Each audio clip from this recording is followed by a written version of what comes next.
Now, there's a report in the Toronto Sun that the 2016 NBA All-Star Game will be awarded to Toronto to celebrate the 20th anniversary, which to me is laughable because, well, they may have some more playoffs by then, but it's not likely. Let's face it, the Raptors and their 20-year history has not been sterling.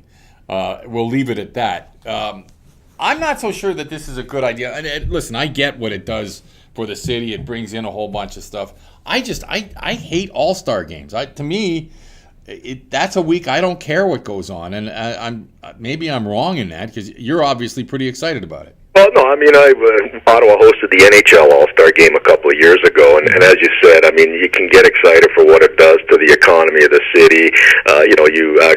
You're on the global stage for the most part, and Ottawa's in the center stage. I think this NBA is good for Toronto. It's good for Canada, only on a couple of levels. I mean, economically, but don't forget you're starting to bring in, and I get the fact that most free agents aren't going to come to Toronto because first they're not competitive. They've got to start winning, and second of all, the taxes. But I think if you bring in, the top 25 players in the NBA, and you can expose them at least for a weekend, and I'm not saying there's a very outside chance that maybe people will get attracted to Toronto as a playing ground, but no, a number of things have to happen. But the economy, I think it's great for Toronto and Canada to be on the global stage for that weekend, and give the Toronto basketball fans, and I mean, I realize it's corporate American, a lot of the tickets. The game itself is like the Harlem Globetrotters playing the Washington Generals. I get that, but I just think for that weekend, all eyes are on the city of Toronto. Unfortunately, yes, the Raptors have to be relevant, but this at least gives them some relevancy for the weekend, and we'll see if they can turn it into maybe a couple signings of free agents.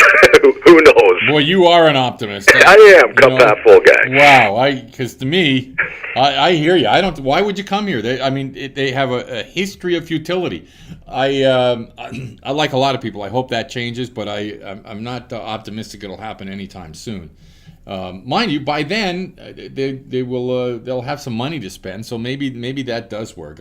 I have a real problem with All-Star games in general. The games mean nothing, and I'm one of those people that if I'm watching soccer, I don't like to watch a friendly. What's a friendly? What's that? Yeah. And that's what this is. No, exactly. Score is going to be 138 to 100. Yeah. And no, I get that for sure. No, and the product itself, but again, you're showcasing the best players in the one arena, and I think, as I said, I think Toronto can leverage it to some degree, but I'm not holding my breath. But I think exposing it to Toronto, the local community, I think it's not a bad thing. Well, the other question I have is, will the Raptors have anyone worthy of playing in the game by then? And I have some questions about that as well. I have a bad attitude. I'm quite willing to admit it. The thing with the Raptors and the view from afar, I don't know that you and I have ever talked about this, but I know I've talked to some people about it who are of the belief that Toronto's a hard sell simply because it's a hockey town as opposed to everywhere else that the NBA plays where they're first and foremost. Do you buy that? Do you think that's a real issue? Because I also know that when guys get here, they love it. Yeah, you know what? If you look at just Toronto, I mean, it's so diverse, and I think it's got a lot to offer. It's obviously a major metropolitan city, and I think there's really nothing you can't get. But absolutely, I mean, the Leafs are number one, but I think Toronto, I think you can get engaged, and I think the sporting community can embrace the basketball. There's a lot of great hype around, obviously, Canada basketball. We can talk about what that's all about, and I think, I mean, I don't know what it is. I think as a free agent, we just talk about the free agent. We'll see what Ujiri and Tim Lewicki, I mean, they come in, they have a great contact and network. I just think that Mr. Casey, he's on his 1 year. I think maybe a guy like, there's a relationship with George Karl. I think between your management team, ownership group, and possibly the coach, maybe someone who's a free agent. We know some of the free agents coming down the pipe next year. I don't know if the Raptors will be in the hunt.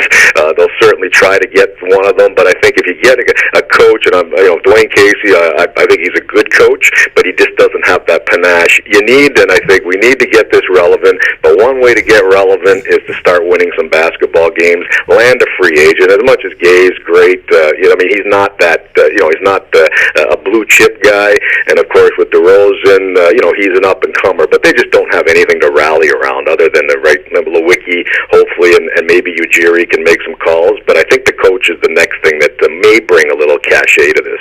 Well, listen, I'm hoping that they figure out some way to tank this year. Because if they can bring Andrew Wiggins in, that's a start. But I don't think they have to figure out a way to tank, Bill. Well, they'll do that on their own. Well, except that they're not bad enough to be that bad. That's the issue. But you're right. They're certainly not in contention for anything. They might make the playoffs, but if I were them, I'd do everything I could to miss and hope that the balls roll your way when it comes to the Andrew Wiggins sweepstakes. Oh yeah, for sure. I'm with you. I am. I mean, and there is no even if you do tank and you sit with a lot more balls in the bin than everybody else, there's still no guarantees. But I'm with. If you're going to tank, this is the year with the depth of the draft this year. Well, they're talking about this as strong as they've seen it in years. The thing is, he's from Toronto, which would make a big difference, I think.